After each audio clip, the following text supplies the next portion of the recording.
Hey everyone, and welcome back to the Marketer of the Day podcast. I have one quick question for everyone watching and listening. Are you ready for your business to not just be dragging along, puttering along, but to grow exponentially and not linearly? Well, we are in the right place. We are talking with Jim Huffman from GrowthHit.com. GrowthHit is a growth marketing consultancy, and Jim is the author of the #1 best-selling book on Amazon, The Growth Marketer's Playbook. We're going to hear all about e-commerce businesses, how to grow an agency to 7 figures, and so much more. Jim, glad to be talking to you. Robert, pumped to be here. Thanks for having me.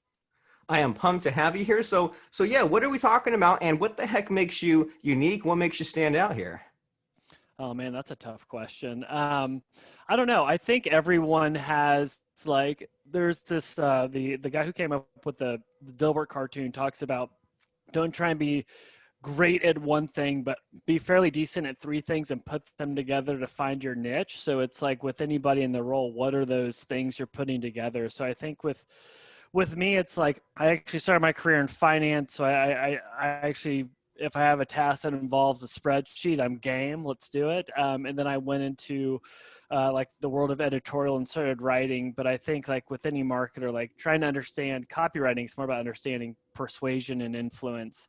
And then I love early stage companies as far as taking an idea and trying to turn it into a sustainable business. So when it's overlapping with data copywriting and launch strategies, that's where I really like to play. So hopefully that kind of answers the question a little bit.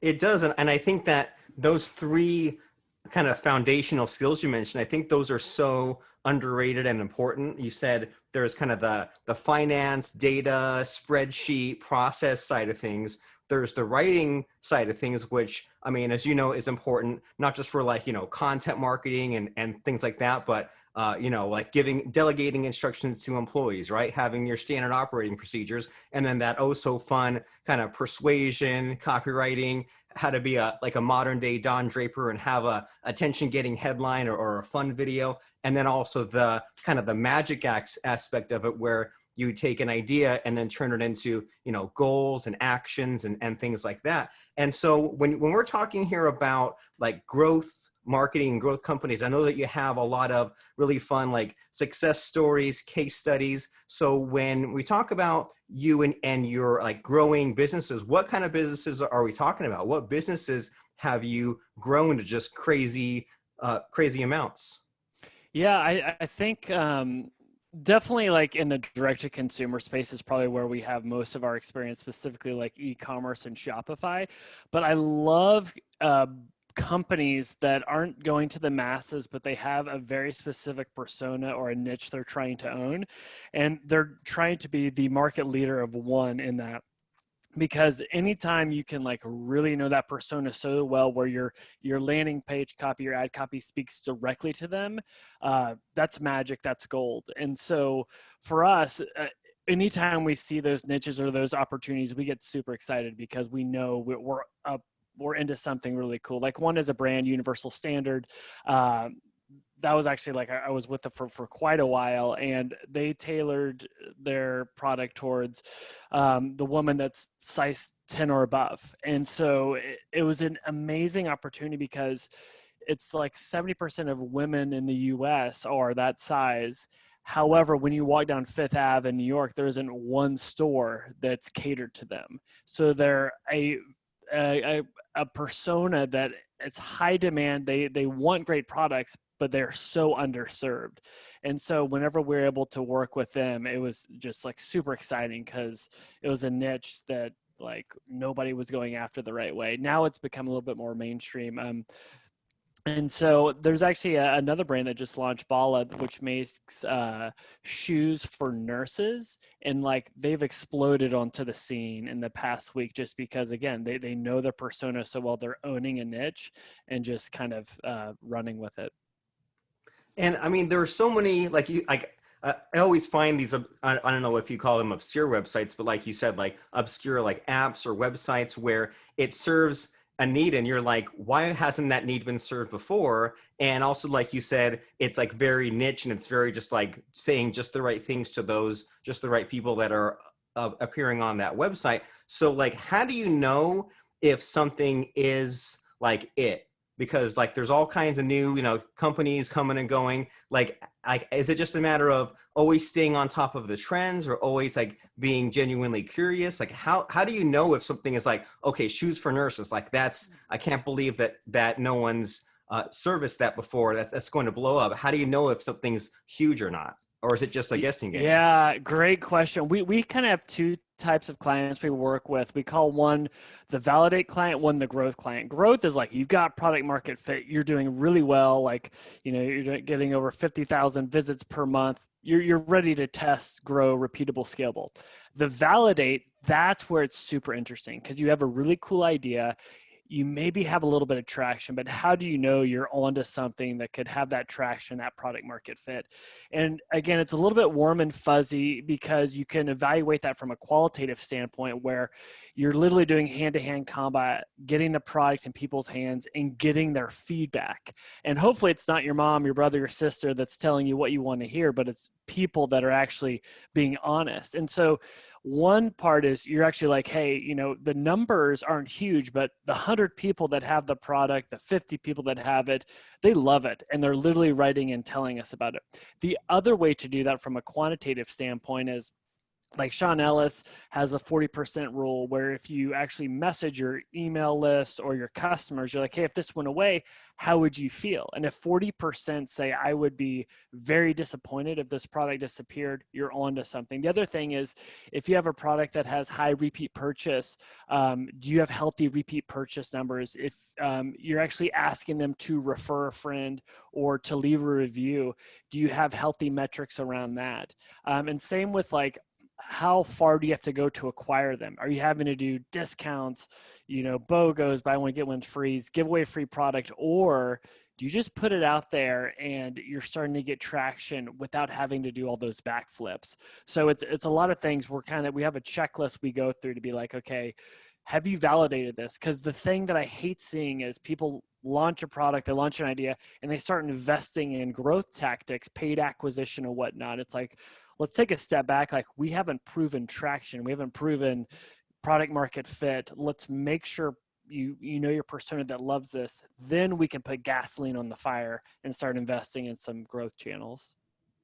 And so it seems like as you're explaining some of these scenarios that there's an ideal like state of the business that it's in by the time they find you, right? It seems like based on what you're saying here that an ideal client for you, they have a good idea, they know their numbers, maybe they've taken a lot of actions, but maybe there's like a lot of chaos around what they're doing, and maybe they're like not sure if they're wasting money here or if they're spending a lot of time there. And then it seems like as you describe your mindset, that maybe you're a lot about like the cleanup and the focus and the kind of figuring out the metrics in order to kind of steer the ship in the right direction. Is that on the right track? Yeah, you're spot on. Like if it's a validate type of client, like we're actually extremely selective in a few different regards. One, do we believe they have some signals of traction where we can come in and really validate it and get it to that growth phase? And quite honestly, do they have the funding to be able to set this up for success? On the growth side, that's really exciting because they're clearly demonstrating value. They're making money. They're getting traffic. That's when we come in and we really help, like where we kind of hang our hat is call it growth experiments, call it conversion rate optimization, but let's optimize the entire marketing funnel to increase conversions, increase average order value as much as possible. Because if you're able to create that experience on the site that is just a conversion machine, you are going to look like a genius rock star with all of your other acquisition channels, your paid channels, your SEO strategy, because you've built a funnel that's set up to convert. Because I'm just amazed. People will throw hundreds of thousands of dollars at a paid channel, but they're like, oh, I'm not sure if I want to spend on optimization. It's like you're literally funneling all that traffic to this experience. Let's optimize it as much as we can, and your ROI is going to look fantastic. And that's a real kind of, it messes with your head, right? When you think about there's this amount of money that you're already spending on this thing, but then moving the money to things like optimization or sometimes even like new traffic sources, it like feels more painful than other things, even though it's the same amount of money, right? That's kind of a Totally. weird a weird like kind of mindset that we have. And so since we're talking about, growth and like kind of shooting for the moon and making things go crazy, like have you ever had to overcome any of that like hesitation, like the scarcity mindset, the meekness, the sheepishness, the saying like, oh, I don't know if I should spend money on that? Like, has it ever been a problem, or have you always just been a pour gasoline on the fire type of guy? Yeah, I think because it's funny that we have this conversation. People ask, what's the budget? How much should we spend? I'm like, well, let's let the numbers tell us. So the first thing I say is like, first, what's the least amount you can spend, but where we can spend enough to start learning? Because we kind of have a testing phase when we're spending. It's like, okay, let's learn. And the question is, what do you want to learn? It's like, what people should we get in front of? What offers do we need to use? What creative works to prove an ROI positive strategy? Meaning, do you understand how much you should spend to acquire customers, and do you understand the lifetime value? Because once we can prove positive unit economics, to keep it very simple, it's like, okay, can we spend under $40 to acquire a customer who we know that in 12 months will be spending $350 with us? Because once we prove that, then you should almost have an unlimited budget. And that's like, let's scale that up until we kind of hit diminishing returns or the unit economics don't work anymore. So if we can get on the same page with that approach, then it goes a lot better. I mean, and of course, sometimes we'll be like, hey, we're capped at this, or the payback time's a little too long. I'm getting a little nervous on going above a certain amount. That's fine. But if we can be on the same page with that approach, usually it can work a lot better. And so this is making a lot of sense as far as like how we mentioned earlier, how you kind of have the science side of things and the art side of things, right? Where sometimes it's about, well, there's this dollar in and that dollar out, or this conversion rate, or wait 12 months of that. And so is it usually like mostly, like tweaking the mechanics, the data, or is it more of kind of the creative thinking outside the box ad copy, or is it a blend? Like how much would you say is like one extreme or the other? Yeah, we go through this all the time, and the annoying answer is that it definitely depends. But what I'm obsessed with right now is because I think, especially right now, everyone's working from home. They've got their, I mean, you and I both probably have like three screens up. You've got your phone right here. There's so many things going on, and I hate seeing when it's a really cool product or tool that launches and they have cool ads, and I'm like, oh, that's awesome. But then I move on to the next thing.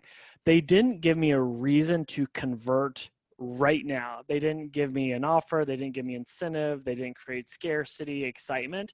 And so the thing that we're currently obsessed with is, not just the personas and like the right copy, but what is the reason for them to take action now? Anything from, do we give them a free product in exchange for a referral? Do we give them early access? But if you can play with all those levers that you can pull to guarantee conversion, so I actually start as aggressive as possible to be like, okay, how do we guarantee a conversion? Throw margins out the window. But then, if I need to get a transaction, here's what we do. And then you pull it back from there. So for us, we always have that in the back of our mind, especially with the client, like, okay, if we have to guarantee 100 conversions, what's that extreme thing we have to do? And so for us, that's what we like to do after the copy and the persona building. That is a really interesting thing to put in our head to get the gears turning, right? A really interesting question is, if we just threw margins out the window for now, what would we have to do to get those 100 conversions? And so do you have any interesting stories like that, where like the client, they were doing okay, or they were just stuck and you did something like absolutely batshit crazy and it paid off? Anything like that come to mind? Yeah, and before I give an example, like if you look at any high growth company, try and look at articles about them in their early days, and they probably did something insane that helped kind of catapult them. So with one brand, we actually, I probably shouldn't say their name, but we did a partnership with BuzzFeed, where we were able to give away 10,000 of their products for free. And after they buy the so it essentially cost us the value of the product and shipping, which was actually under $20, which was cheaper than our cost per acquisition on a social channel. So by working with a partner like BuzzFeed and giving away 10,000 products, people are like, what are you doing giving away all those products? It's like, actually, it's cheaper than our CAC. And people that we gave the product away to, they had to share on their social that they liked the brand. So they actually felt some sort of connection to it. And the repeat purchase rate was better than that on the paid strategy. So that was a big one.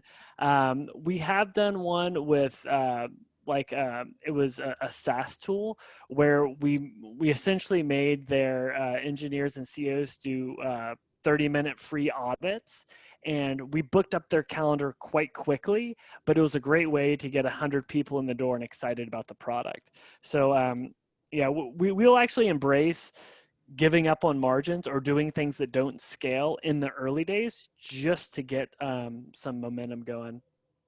Yeah, and that's, you're making me think of all kinds of like cool and crazy examples. Like, I mean, Netflix is the stereotype, right? Of when they first started, they were all about, well, you pay this flat monthly fee, and then you have as many DVDs at home as you want, and you could just get one DVD and hang on to it, and then they still make their money, or you could keep on getting a DVD and mail it back, and they make your money that way.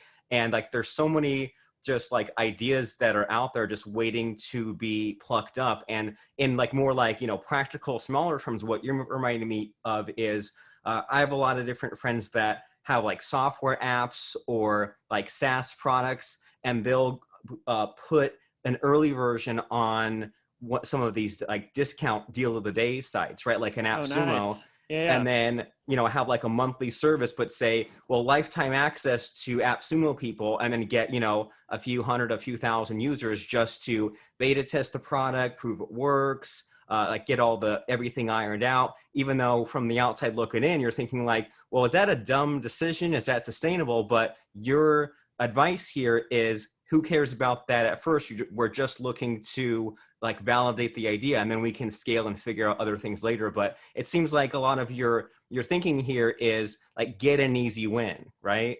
Go for that Yeah. low hanging fruit. Yeah, and the worst thing that could happen is nobody knows you exist. You know, I'd rather go down in flames because we sold too many products and hurt the margins than like, oh, we didn't really do anything. Again, with the caveat, you've got to have the long game in mind and know you're going to switch and be thinking about that.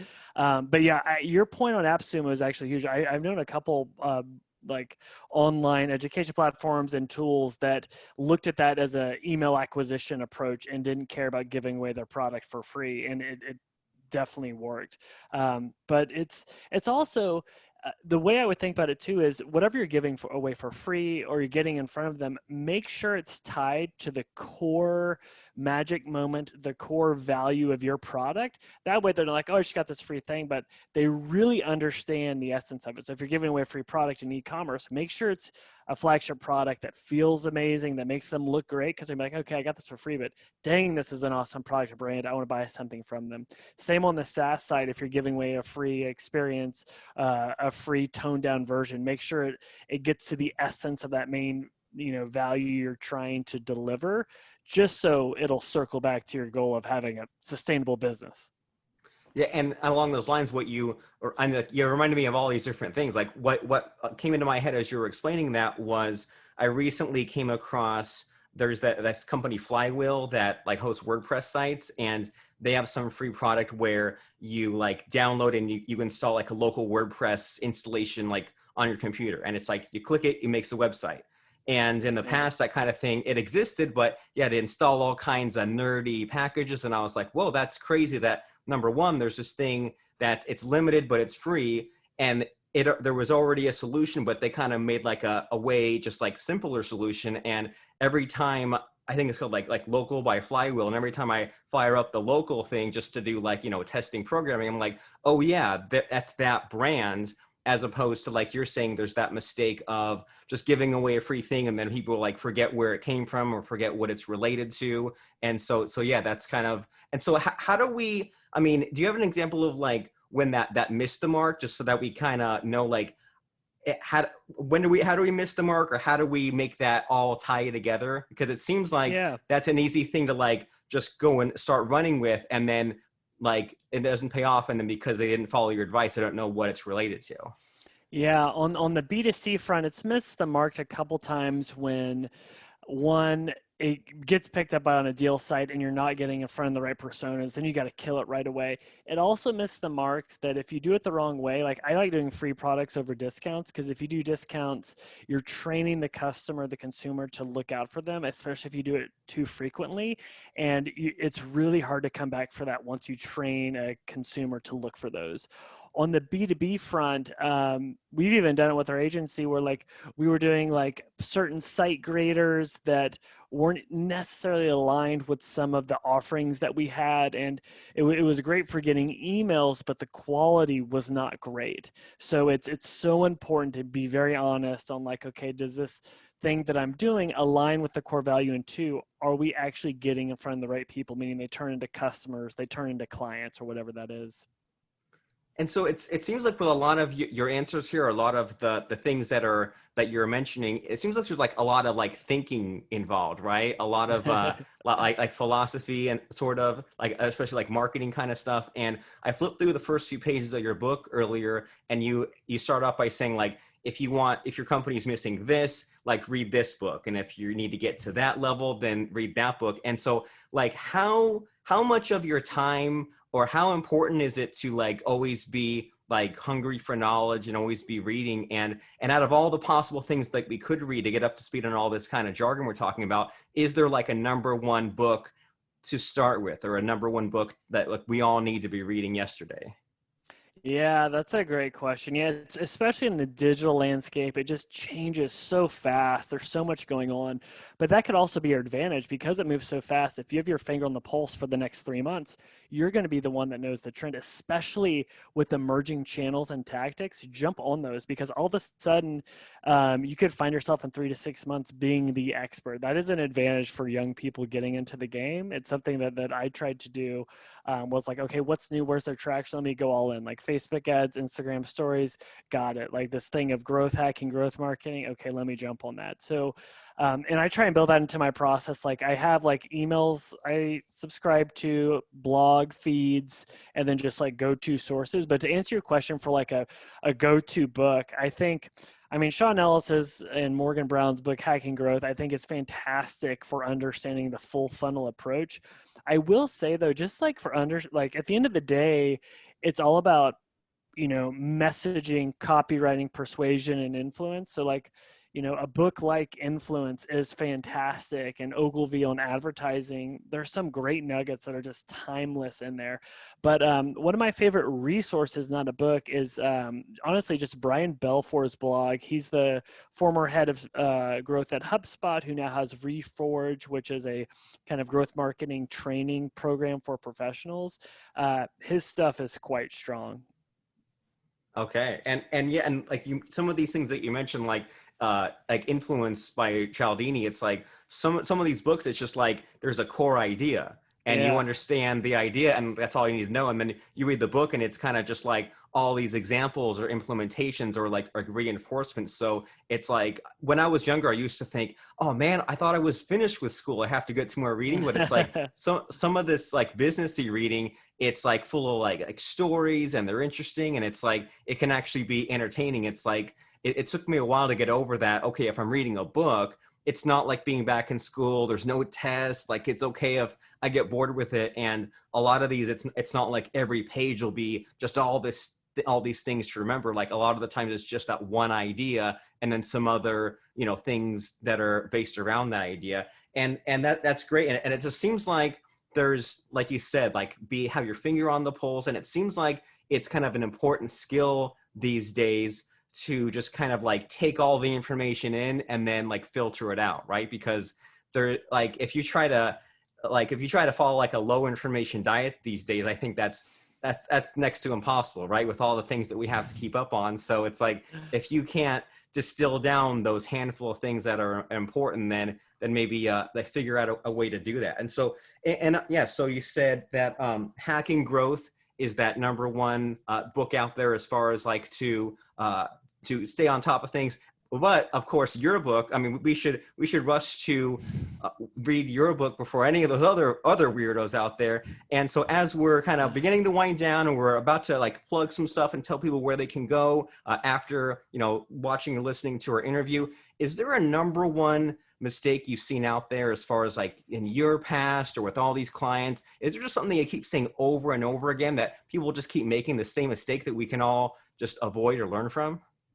Yeah, I think it's real easy to hide behind what we think is work, which is like, oh, let me work on this spreadsheet. I'm still working on this deck. I'm still working on like the grand strategy that I'm going to unveil that's going to change the world. It's like people are working hard, but are they working smart? Like, have a bias to action and learning and testing. Like we've literally, after working with 100+ companies, we've tried to see what's the difference between these high growth companies and ones that aren't. And it's quite simple. It's like, are you okay with moving fast, testing and failing? And it's like, the more you test, the more you learn, and the more you like build on top of that knowledge, it compounds and has a huge impact.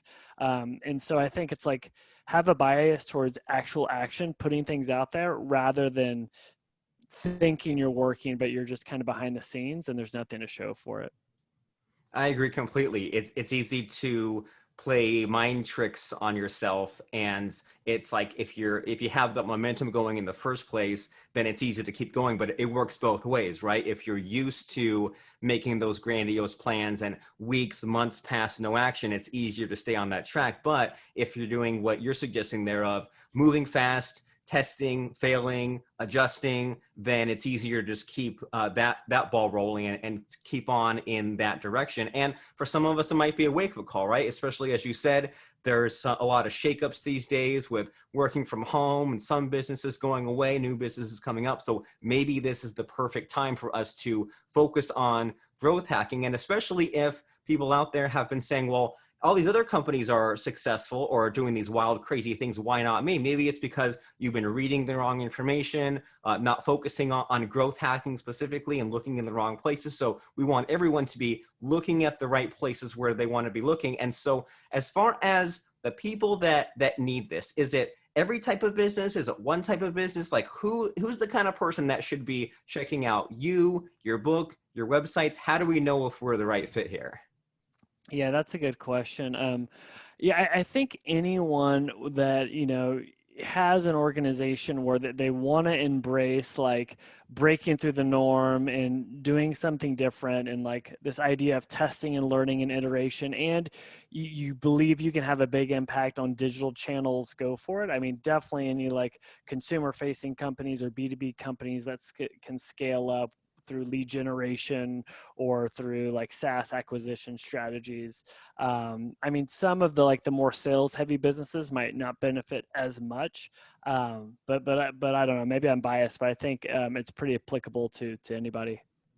Okay. And so having said that, how do we get your book, and how do we find out about you and your company, and how do we take the next step here?